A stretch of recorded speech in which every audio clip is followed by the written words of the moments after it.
Hi, my name is Moshe Uriel Batone, and today I'll be telling you the children's story, The Sneetches by Theodor Giesel.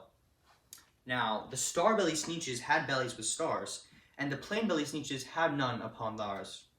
Those stars weren't so big, they were really quite small. You might think such a thing wouldn't matter at all. But because they had stars, all the star-belly Sneetches would brag we're the best kind of Sneetch on the beaches. With their snoots in the air, they'd sniff and they'd snort, will have nothing to do with the plain belly sort. And whenever they saw some when they were out walking, they would hike right past them without even talking. When the star-bellied children went out to play ball, could a plain belly get in the game? Not at all. You could only play if your belly had a star, and the plain belly children had none upon theirs. When the star-belly Sneetches had Frankfurter roasts, or picnics, or parties, or marshmallow toasts, they never invited the plain belly Sneetches. They left them out cold in the dark on the beaches. They never let them come near, and that's how they treated them year after year. Then one day it seems, when the plain belly Sneetches were moping and doping alone on the beaches, sitting there wishing their bellies had stars, a stranger zipped up in the strangest of cars.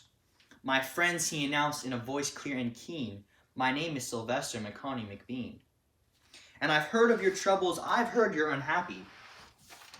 But I can fix that, I'm the fix-it-up chappie. I've come here to help you, I have what you need, my prices are low, and I work at great speed. And my work is 100% guaranteed." Then quickly Sylvester McConney McBean put together a very peculiar machine. And he said, "You want stars like a star-belly Sneetch? My friends, you can have them for $3 each.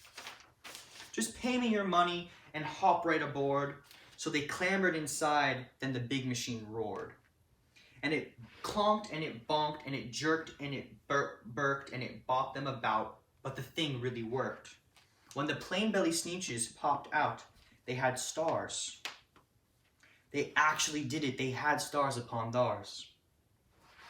Then they yelled at the ones who had stars from the first, "We're exactly like you. You can't tell us apart. We're all just the same now, you snooty old smarties. And now we can go to your Frankfurter parties." "Good grief," crowed the ones who had stars at the first.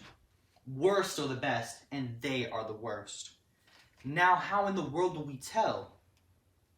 They all frowned, if which kind is what, or the other way round. Then up came McBean with a very sly wink. "Things are not quite as bad as you think. So you don't know who's who. That's perfectly true. Do you know what I'll do? I'll make you again the best Sneetches on the beaches, and all it will cost you is $10 eaches." "Belly stars are no longer in style," said McBean. "What you need is a trip through my star-off machine."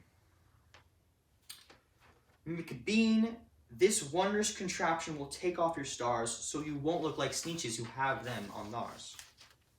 And that handy machine, working very precisely, removed all the stars from their tummies quite nicely.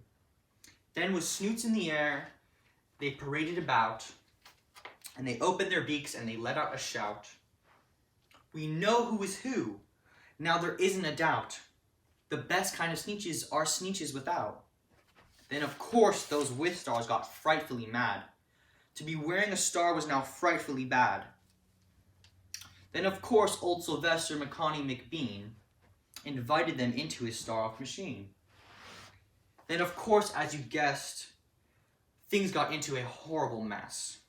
All the rest of that day, on those wild screaming beaches, the fix-it-up chappie kept fixing up Sneetches.